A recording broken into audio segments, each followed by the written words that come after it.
नमस्कार, मानस Mishra only news India में आप सभी का बहुत बहुत स्वागत करता हूं। यूजीसी अधिनियम का असली पर्दाफाश आज हुआ है, क्योंकि इसका प्रैक्टिकल अब सामने आया है जो हम आपको दिखाने जा रहे हैं। क्योंकि एससी एसटी एक्ट एक ऐसा कानून जो शायद यूजीसी अधिनियम आने के बाद उसके सारे जो ऐसी चीजें थी जो कब्र में दफना दी गई थी और जिंदा चीजें कब्र में दफनाई गई थी, आज आपको पता चल जाएगा।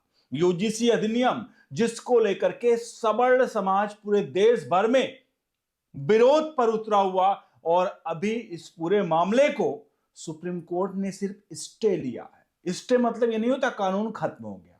जब तक इसकी सुनवाई होगी तब तक इस पर यह कानून लागू नहीं है।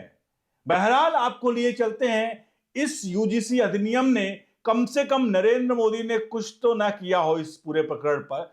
एक बात तो कर दिया, जो एससी एसटी एक्ट थे जिसको लेकर के कई लोग प्रताड़ित होते थे और कईयों के 20-20 साल तक जेल में सड़ रहे थे बिना किसी गुनाह के, उनका जो कहीं ना कहीं जो उनकी बेगुनाही थी वो अब मीडिया के जरिए सरकार तक पहुंच गई है।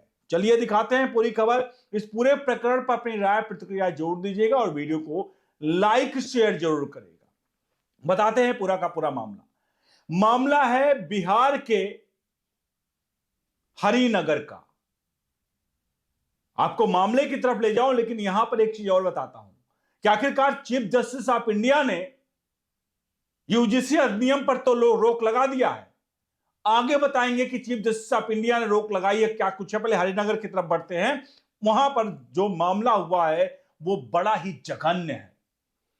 हरिनगर बिहार का जो है हरिनगर, जहां का ये मामला है, और वहां पर ब्राह्मण समुदाय और एक एससी एसटी समुदाय के लोगों के बीच में एक मामला आया, जो मामला था मजदूरी को लेकर के। यहां पर कहा गया कि मजदूरी, एक किसी का घर बन रहा था, उसमें लोगों ने मजदूरी, मतलब कुछ लोगों ने मजदूरी की, उनका 2.5 लाख रुपए मजदूरी का था जो नहीं दिया जा रहा था दूसरे जो पक्ष के द्वारा। अब यह मामला तूल पकड़ता है, यह मामला तूल पकड़ता है, और इस मामले में पैसे का मामला, वाद विवाद का मामला सीधे तौर पर कानून जब एफआईआर तक पहुंचा तो एससी एसटी एक्ट लगा करके यह कहा गया कि लोगों ने हमारे साथ अभद्र टिप्पणी, जो चीजें एससी एसटी एक्ट में होती हैं, जितने प्रावधान एससी एसटी एक्ट में होते हैं कि ये वाला कर लो तो ये सजा मिले, ये वाला मतलब सब कुछ उनने जाकर बोल दिया कि भाई इन्होंने मेरे खिलाफ ये किया है। मामला पैसे का था, फिलहाल ऐसा कहा जा रहा है, जो अभी तक मीडिया रिपोर्ट्स आई हैं। ये जैसे मामला है 200 लोगों पर, 200 ब्राह्मण लोगों पर एससी एसटी एक्ट के तहत मुकदमा लिख दिया गया। अब थोड़ा सोचिएगा, इसमें 70 लोगों का नामजद मुकदमा दायर किया गया। 70 लोगों का नामजद मुकदमा दायर किया, और लगभग 170 के आसपास जो बता रहे हैं वो बिना नामजद थे, मतलब नामजद नहीं थे, मतलब ऐसे ही उनके ऊपर मुकदमा दर्ज किया गया। लगभग 200 के आसपास ये आंकड़ा बता रहा है। अब सबसे प्रमुख बात यहां पर है, जब पुलिस इसकी तफ्तीश में पहुंची तो जांच करके चीजें हो करके 10 से 12 लोग, मतलब 12 लोग के आसपास की गिरफ्तारी की गई है इस पूरे मामले पर। अब हालात ये हैं कि पूरा का पूरा गांव जो ब्राह्मण थे वो इस वक्त फरार हैं, क्योंकि अगर वो आएंगे तो उनको गिरफ्तार किया जाएगा। और इसमें कुछ और बड़े नाम हैं, वो नाम है जिनको एससी एसटी एक्ट में जिनको फंसाया गया, क्या किया गया तो जांच का विषय है, लेकिन वो लोग कई वर्षों से अपने गांव आए ही नहीं, उनका भी नाम इस एससी एसटी एक्ट में दर्ज करा दिया गया। यह पूरी खबर है।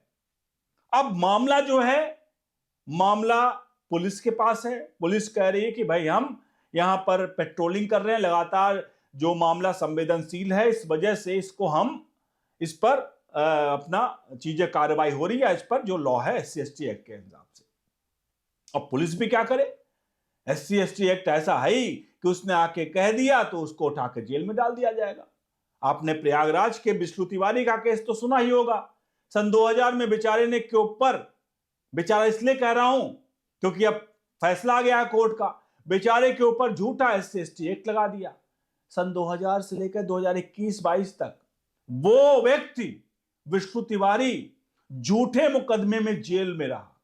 उसकी पत्नी, उसके मतलब उसके परिवार के माँ, जो उसके दो भाई, पूरा बहुत सारी प्रॉपर्टियां बिक गई और माँ और भाई की मृत्यु हो गई इस दौरान।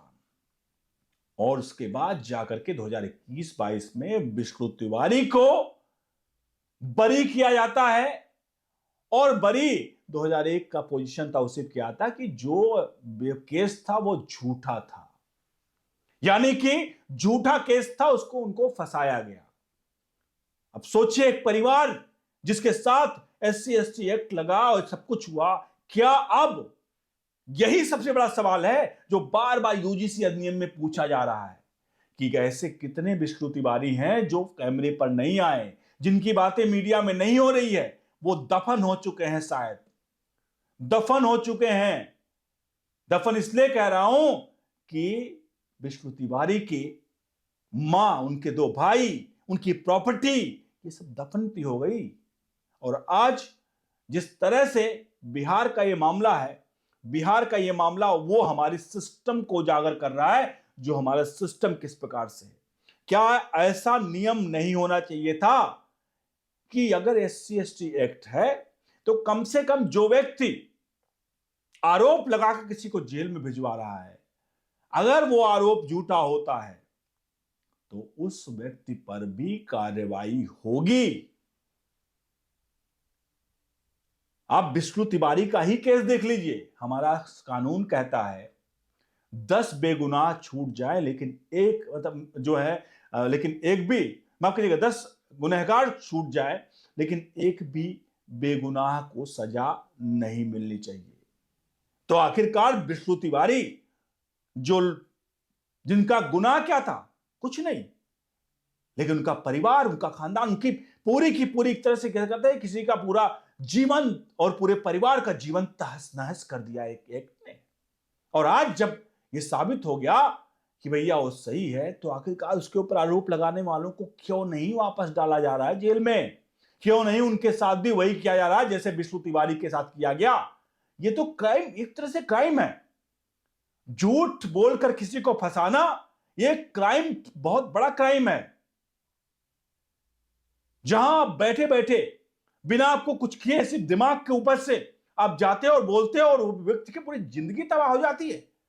ये तो किसी को बंदूक से दिखाकर लूटने से भी ज्यादा है। कम से कम बंदूक दिखाकर लूटने में कम से कम उसका जिगरा लगता है, हिम्मत लगती है, और वो जाकर के लूटता है सड़क पर। मैं इसे वो नहीं कर रहा हूं कि इसको मैं सर्टिफिकेट दे रहा हूं, मैं सिर्फ इतना कहना चाह रहा हूं कि जो लोग झूठ और तरह की राजनीति चीजें करते हैं उनके पर कार्रवाई होनी चाहिए। और शायद UGC अधिनियम ने आज इस पूरे देश भर के एक एक प्रकरण को खोद दिया है। शायद ये मामला भी SC ST एक्ट वाला जो बिहार का है, शायद हम और आप बात नहीं कर रहे होते। हम और आप कहते ठीक है SC ST एक्ट मामला कोई बात नहीं, लेकिन अब सामने जब चीजें सामने आ रही तो साफ पता चल रहा, अरे भाई ये तो बड़ा जोल जाल है। अब आप सभी से चाहेंगे इस पूरे प्रकरण पर अपनी राय प्रतिक्रिया दीजिए। क्या सुप्रीम कोर्ट के चीफ जस्टिस ऑफ इंडिया, उनकी गलती क्या है? बेचारे अभी आए हैं, उन्होंने अधिनियम को, UGC अधिनियम को तो रोक लगा दिया, तो क्या अब SC ST एक्ट पर chief justice of India self संज्ञान लेंगे?